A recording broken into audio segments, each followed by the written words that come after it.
Before the Great Flood, before civilizations carved their first symbols in stone, before mankind understood fear, the world was ruled by beings the ancient writers called Nephilim, hybrid giants, children of angels and humans, warriors of unimaginable size, tyrants who devoured the earth and each other.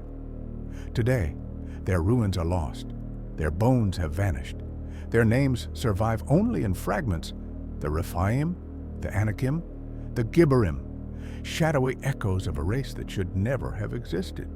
This is their full story.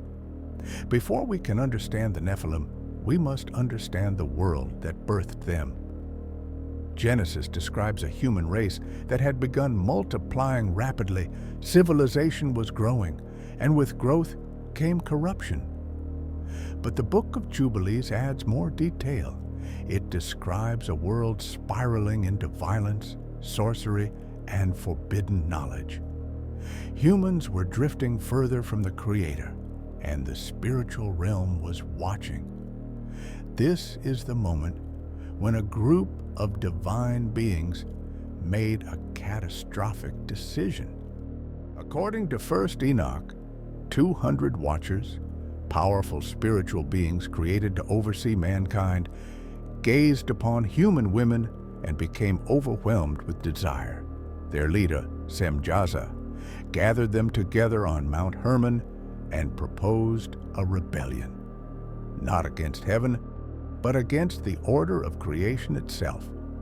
"We will bind ourselves by oath," Zamzummim declared, "that none of us will turn back from this deed." And so they descended. Not one or two, but entire companies of radiant being stepped into the physical realm, taking human form. They taught humanity things they were never meant to know: weapon making, enchantments, astrology, occult mysteries, root cutting and forbidden medicine, beautification techniques used for seduction knowledge that corrupted civilization. And then the Watchers took wives, breaking the fundamental barrier between the spiritual and earthly worlds. What came from those unions was something entirely new, something monstrous. Genesis calls them Nephilim, a word often translated as giants, but literally connected to a root meaning fallen ones, or those who cause others to fall. But Enoch gives more detail. The Nephilim were not merely tall. They were towering hybrid beings with strength beyond anything on earth. Some ancient interpretations, not literal quotes but accurate paraphrases, describe them as stretching into extraordinary heights, possessing supernatural resilience, radiating an unnatural presence, feared by all who saw them. They were not just big, they were dominant. Born with the hunger of men but the power of angels, they soon turned violent. Enoch describes them devouring the labor of humans, exhausting the earth's produce. But their hunger grew. Soon they turned to eating animals, then eating humans, and eventually they turned on each other. The Nephilim were not just giants, they were predators.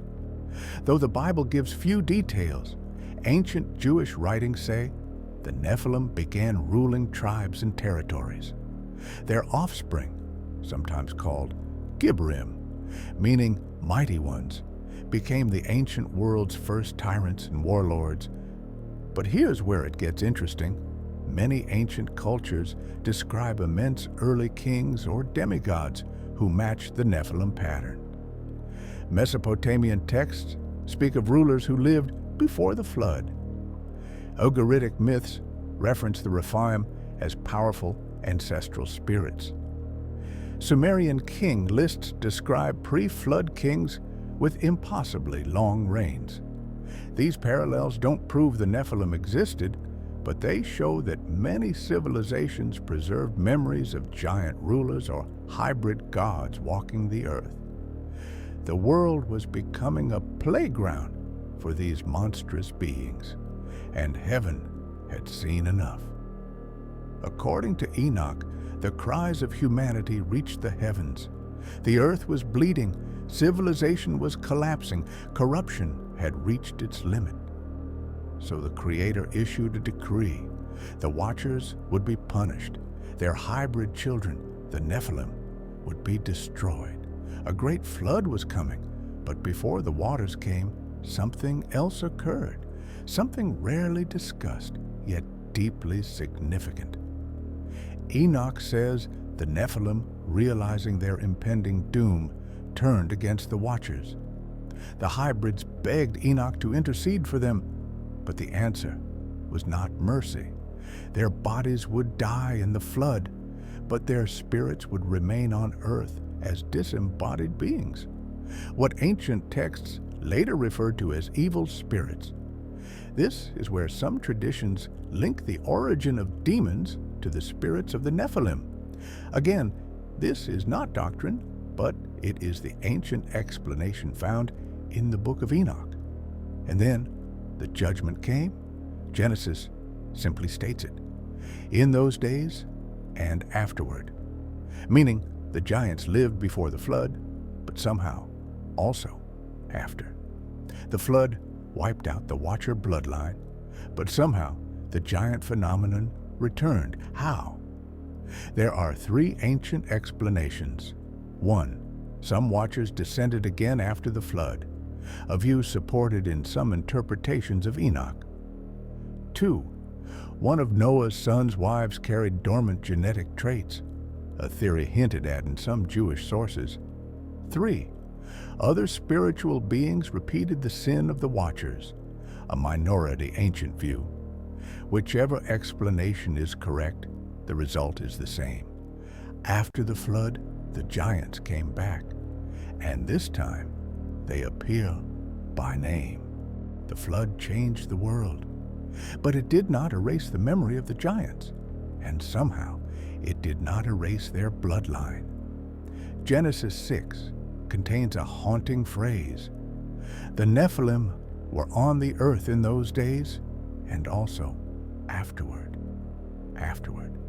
After the destruction, after the cleansing, after all flesh was reset. The ancient writers took this phrase literally. They believed that giant clans rose again during the era of the patriarchs and later became the terrifying nations encountered by the Israelites during their journey into the Promised Land. These beings were no longer called Nephilim alone. They now had tribal names, cities, kings, civilizations.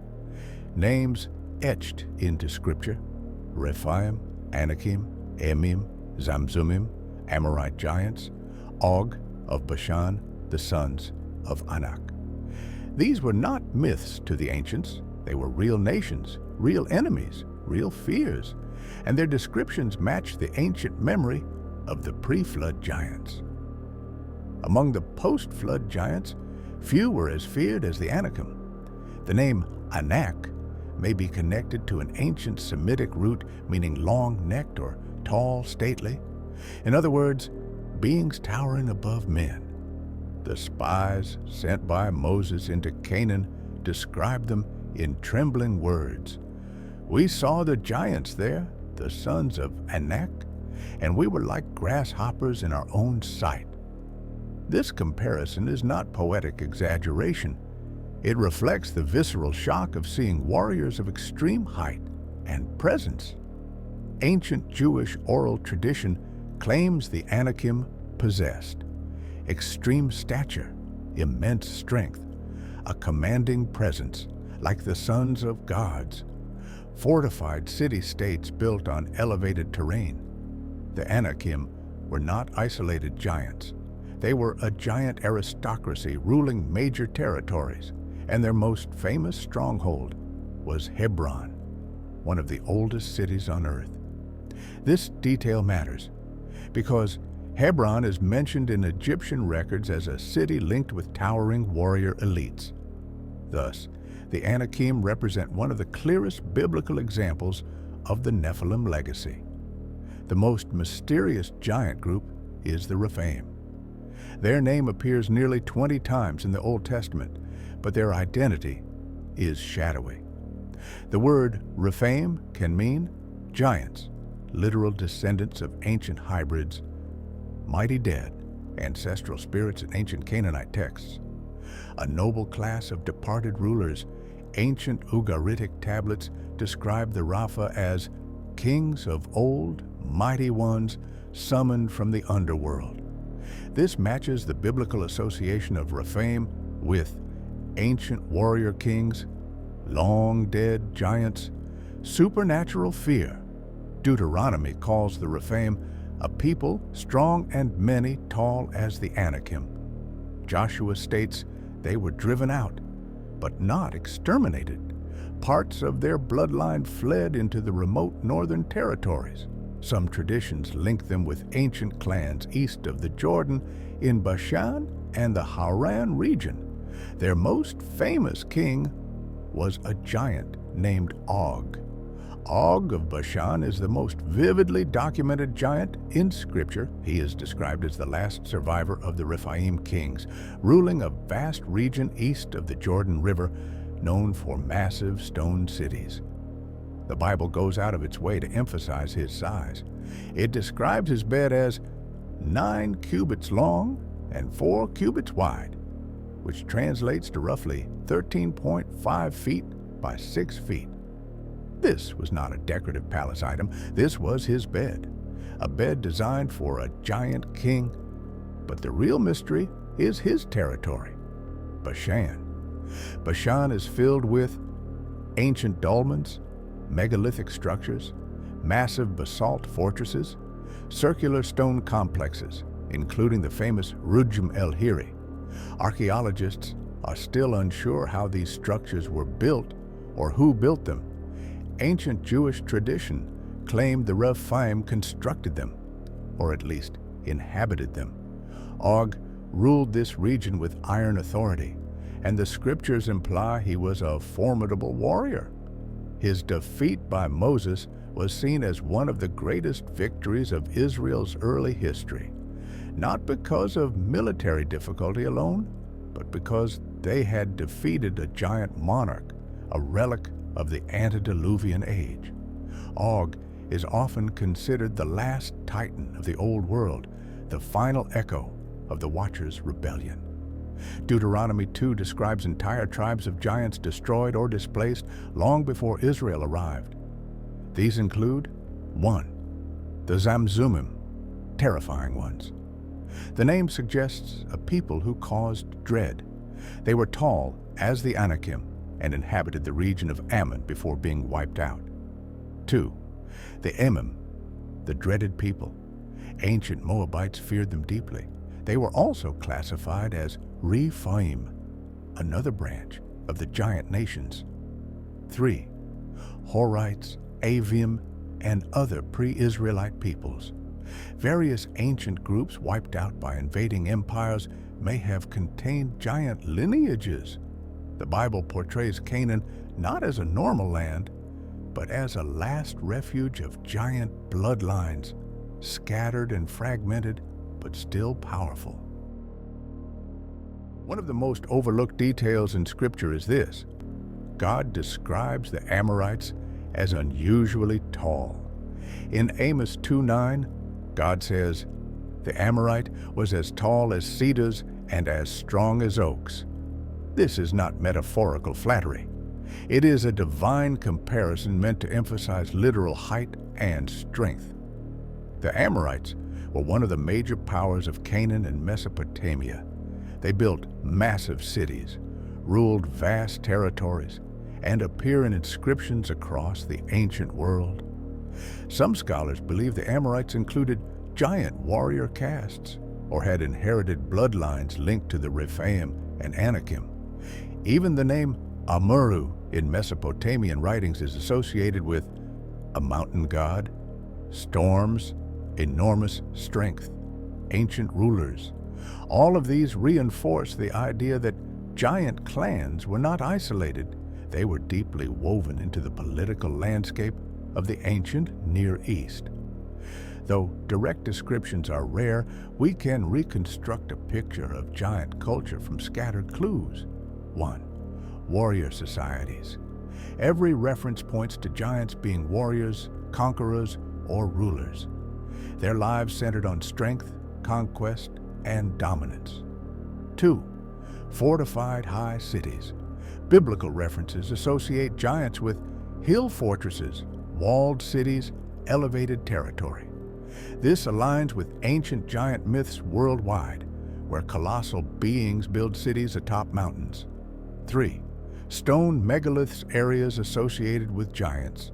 Bashan, Golan, parts of Canaan contain dolmens, giant tombs, cyclopean stone walls, basalt cities carved from impossible materials. To this day, some structures in Bashan would be nearly impossible to build without advanced engineering or enormous manpower. 4. A predatory reputation.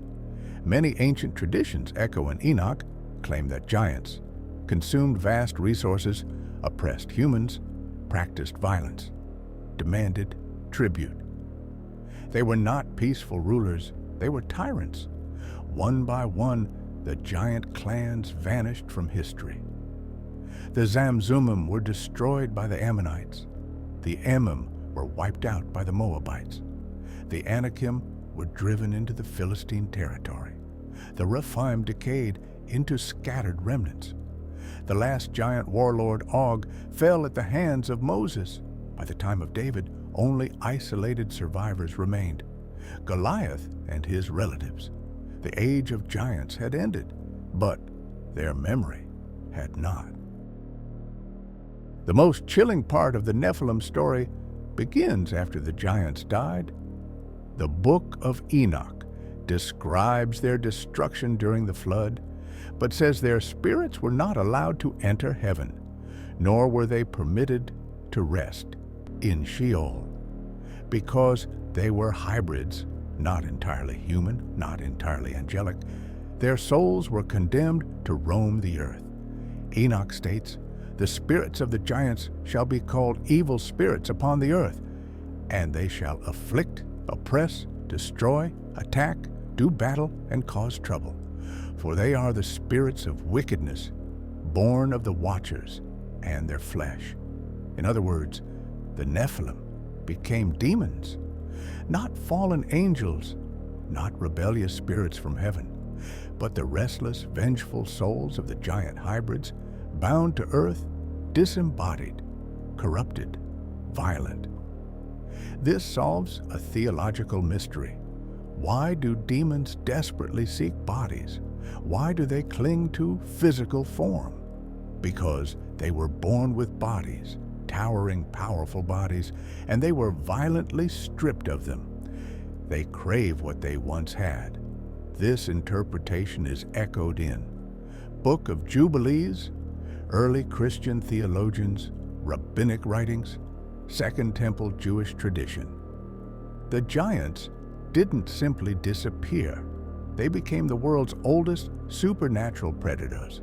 The concept of a race of ancient giants is not unique to the Bible. It appears across cultures separated by oceans and millennia. Some examples: 1. Greek mythology, titans, cyclopes, gigantes, beings born of gods who rebelled, warred, and were cast down by divine judgment. 2. Norse mythology, Jotnar primordial giant beings, ancient enemies of the gods, older than humans. 3. Mesopotamia, Apkallu and Gilgamesh, semi-divine heroes of enormous stature, born of gods and women. 4. Native American legends, red-haired giants tribes across North America speak of monstrous, violent giant races destroyed by floods or war. 5. Hindu texts, Daityas and Asuras, giant demigods who challenged divine order and corrupted humanity. 6. African and Middle Eastern folklore stories of ancient tall kings, long shadows, and pre-flood giants. These myths share striking parallels. Divine beings mating with humans, hybrid offspring with immense size, corruption of the world, eventual destruction by gods, lingering spirits, ancient ruins attributed to giants. It is as though every culture remembered a single world-shaping event, but retold it through their own lens. The story of the Nephilim isn't just a biblical tale. It may be a global echo of a forgotten prehistoric age. While archaeology does not confirm the existence of Nephilim as literal giants, many unexplained structures align with ancient traditions about giant civilizations. These include 1. Bashan's megalithic ruins, land of King Og. The Golan Heights and Bashan contain thousands of dolmens, stone tombs with massive slabs. Rujm el-Hiri, a 5-ring basalt monument older than Stonehenge local legend. These were built by the Rephaim. Modern archaeologists still cannot explain how the stones were moved, the exact purpose of the structures, why so many megaliths cluster in giant associated regions. 2. Baalbek, Lebanon, trilithon stones. Some of the world's heaviest stone blocks, 800 to 1,000 tons, placed with precision. Roman archaeology could not explain them. Earlier, cultures attributed them to ancient titans or sons of gods. 3. Mediterranean and Middle Eastern giant tombs. Massive burial chambers designed far beyond normal human scale. 4. Anatolia, Caucasus, and Central Asia. Legends of giant kings, sky beings, and pre-flood civilizations coincide with megalithic ruins and Cyclopean masonry. None of these prove Nephilim existed, but all hint at lost chapters of human prehistory, where myths, ruins, and ancient memory intertwine. The end of the Nephilim is not a mystery. The ancient texts explain it clearly. 1. Divine judgment. Their violence, corruption, cannibalism, and domination of mankind led to their destruction in the flood. 2. Post-flood eradication. The remnant giant clans became mortal enemies of Israel. Their destruction was part of a broader cleansing of Canaan. The biblical narrative is explicit. The giants threatened the covenant, the future of Israel, and the destiny of humanity. 3. Hybrid fragility. As hybrids, they may have had genetic instability, a trait hinted in Enoch. With each generation, their bloodline weakened. 4. No sustaining watchers. After the flood, the watchers were imprisoned. Without their angelic fathers, the giants could not replenish their bloodline. 5. Normal human population growth. Even if giant clans survived in small pockets, humanity's population explosion overwhelmed them. 6. Cultural assimilation. Some surviving hybrids may have mixed into human populations, losing distinctive size and traits. Thus, the Nephilim vanished, not in a single moment, but through a slow erosion across centuries. Why does the Bible preserve this story? Why do Enoch and Jubilees expand on it in vivid detail? Why did ancient cultures fear the memory of the giants?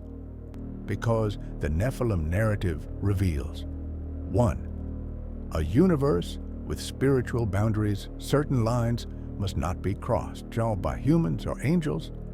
The Nephilim represent the catastrophic consequences of violating divine order. 2. Corruption of creation. The giants symbolized an earth dominated by violence, arrogance, and oppression. 3. Divine mercy and justice. The flood was not random destruction. It was a rescue mission to preserve humanity from extinction beneath hybrid dominion. 4. The supernatural war. The Bible story is not just human history. It is a cosmic conflict between divine purpose and corrupting forces. 5. A permanent warning. Ancient Israel's conflicts with giant clans symbolized the ongoing struggle between humans and the lingering shadows of that rebellion. The Nephilim story matters because it is a bridge between heaven and earth, a reminder that the ancient world was stranger, darker, and more supernatural than we imagine. They were the children of forbidden unions, giants who walked the early world with the strength of storms and the arrogance of fallen gods. They devoured the earth, ruled with violence, and drowned in the judgment they helped create. Yet their shadows remain. In the ruins scattered across forgotten deserts, in the myths whispered on every continent, in the ancient fear of beings who were never meant to exist. The Watchers are imprisoned, their children are long dead, but their story endures, a warning carved into the foundations of humanity. For as long as we remember the age of giants, we remember what happens when the boundaries between heaven and earth are broken.